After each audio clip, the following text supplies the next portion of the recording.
নমস্কাৰ বন্ধুসকল, ৰাজ্যৰ লগতে দেশ বিদেশৰ বিভিন্ন প্ৰান্তৰ পৰা আহি পৰিছে কেইবাটা গুৰুত্বপূৰ্ণ খবৰ। আজিৰ প্ৰথমটো খবৰ, লখিমপুৰত জব্দ 5 লাখ নকল টকা। লখিমপুৰ আৰক্ষীয়ে জব্দ কৰে 5 লাখ নকল টকা। লখিমপুৰৰ ফতেপুৰ, বিল্লাল আলী আৰু 2 নং ইছলামপুৰৰ কুৰবান আদিৰ বাসগৃহত আৰক্ষীয়ে অভিযান চলাই জব্দ কৰে এই নকল নোট। 2খন নকল সোণৰ নাও জব্দ কৰে আৰক্ষীয়ে। অধিক তথ্যৰ বাবে বৰ্তমানো আটকাধীন বিল্লাল আলী আৰু কুৰবান আলীক জাৰি অব্যাহত ৰাখিছে বঙালমৰা আৰক্ষীয়ে। পৰৱৰ্তী খবৰ, গোৱালপাৰাত অচিন ৰোগত আক্ৰান্ত হৈ মৃত্যু হৈছে 15জন লোকৰ। এই মুহূৰ্তত ডাঙৰ খবৰ, গোৱালপাৰাত অচিন ৰোগত আক্ৰান্ত হৈ মৃত্যু হৈছে 15জন লোকৰ। গোৱালপাৰাৰ দ্বাৰকা গাঁৱৰ পঞ্চায়তৰ কেইবাখন গাঁও আতংকময় পৰিৱেশ। অচিন ৰোগত আক্ৰান্ত হৈ বহু লোকে জণ্ডিছ সদৃশ বেমাৰত আক্ৰান্ত হৈছে বহুকেইখন গাঁৱৰ লোকে।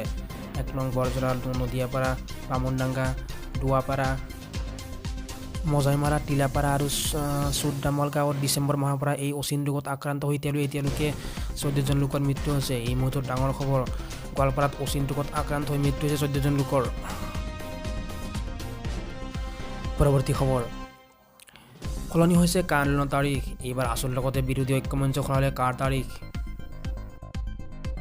প্ৰধানমন্ত্ৰী নৰেন্দ্ৰ মোদীৰ অসম আগমনে লগাইছে খেলিমেলি। নাগৰিকত্ব সংশোধনী আইনৰ বিৰুদ্ধে প্ৰতিবাদ ঘোষণা কৰিও বাৰে বাৰে পিছুৱাইছে বিভিন্ন দল, সংগঠন আৰু বিৰোধী ৰাজনৈতিক দল নেতাই। সদৌ অসম ছাত্ৰ সন্থাই বৰ্তমান নাগৰিকত্ব সংশোধনী আইন কাৰ্যকৰীকৰণৰ বিৰোধিতাৰে প্ৰতিবাদৰ সূচী প্ৰকাশ কৰিছিল যদি প্ৰথমে মেট্ৰিক পৰীক্ষাৰ বাবে আন্দোলনৰ কাৰ্যসূচী পিছুৱাই দিয়াৰ পিছত প্ৰধানমন্ত্ৰী নৰেন্দ্ৰ মোদীৰ আগমনৰ বাবে 9 মাৰ্চত কাৰ্যসূচী প্ৰত্যাহাৰ কৰে।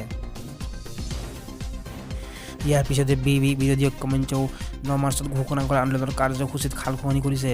বিৰোধী ঐক্যমঞ্চই 9 মাৰ্চৰ পৰিৱৰ্তে এদিন আগুৱাই 8 মাৰ্চত এই কাৰ্যসূচী গ্ৰহণ কৰিব বুলি জনাইছে। বন্ধুসকল, যদি চেনেলটো ছাবস্ক্ৰাইব কৰা নাই ছাবস্ক্ৰাইব কৰি ল'ব। এনেকুৱা ধৰণৰ ভিডিঅ'বোৰ সদায় পাবলৈ আৰু ভিডিঅ'টো লাইক কৰি দিব। পৰৱৰ্তী খবৰ, এইবাৰ কংগ্ৰেছ দলৰ ডাঙৰ মন্তব্য, 30 লাখ নিবনুৱাক দিব চৰকাৰী চাকৰি। এই মুহূৰ্তত ডাঙৰ খবৰ, কংগ্ৰেছ দলৰ ডাঙৰ মন্তব্য, 30 লাখ চৰকাৰী চাকৰি দিব নিবনুৱাক। লোকসভা নিৰ্বাচনৰ পূৰ্বে প্ৰতিটো ৰাজনৈতিক দলে অব্যাহত ৰাখিছে নিৰ্বাচনী প্ৰচাৰ। ইয়াৰ মাজতে বৃহস্পতিবাৰে ৰাজস্থানৰ বাজৱাড়াত আয়োজিত ভাৰত জোড়ো ন্যায় যাত্ৰাৰ এক জনসভা সম্বোধন কৰে কংগ্ৰেছ নেতা ৰাহুল গান্ধীয়ে।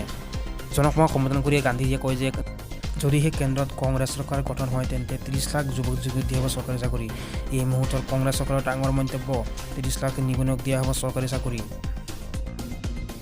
পৰৱৰ্তী খবৰ, এইবাৰ হিমন্ত বিশ্ব শৰ্মাৰ ডাঙৰ মন্তব্য লটাৰী খেলক লৈ।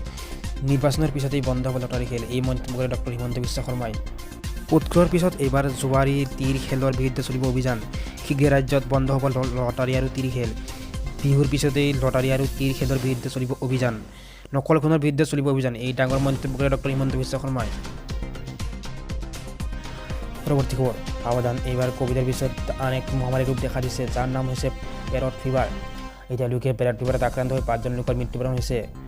মানুহৰ বাবে মাৰাত্মক হ'ব পাৰে এই ৰোগ, সেইবাবে বিশ্ব স্বাস্থ্য সংস্থাই সচেতন হৈ থাকিবলৈ আহ্বান জনাইছে। পৰৱৰ্তী নিউজ, এইবাৰ 5,55,555 গৰাকী লোকে লাভ কৰিব চৰকাৰী ঘৰ। 7 মাৰ্চত লাখ লাখ লোকে লাভ কৰিব চৰকাৰী ঘৰ। 5,55,555 গৰাকী লাভ কৰিব চৰকাৰী ঘৰ। প্ৰধানমন্ত্ৰী নৰেন্দ্ৰ মোদীয়ে একেলগে উদ্বোধন কৰিব এই ঘৰসমূহ। এই মুহূৰ্তত ডাঙৰ খবৰ, এইবাৰ 5,55,555 লোকে লাভ কৰিব চৰকাৰী ঘৰ। এইবাৰ 2024 চনৰ লোকসভা নিৰ্বাচনক লৈ ডাঙৰ মন্তব্য কৰিছে ইণ্ডিয়া টিভি আৰু CNN চেনেলে। কেন্দ্ৰত পুনৰ গঠন হ'ব এনডিএ চৰকাৰ, এই মন্তব্য কৰে ইণ্ডিয়া টিভি আৰু CNN চেনেলে। এই মুহূৰ্তত ডাঙৰ খবৰ, কেন্দ্ৰত আকৌ গঠন হ'ব বিজেপি চৰকাৰ, এই মুহূৰ্তত ডাঙৰ খবৰ।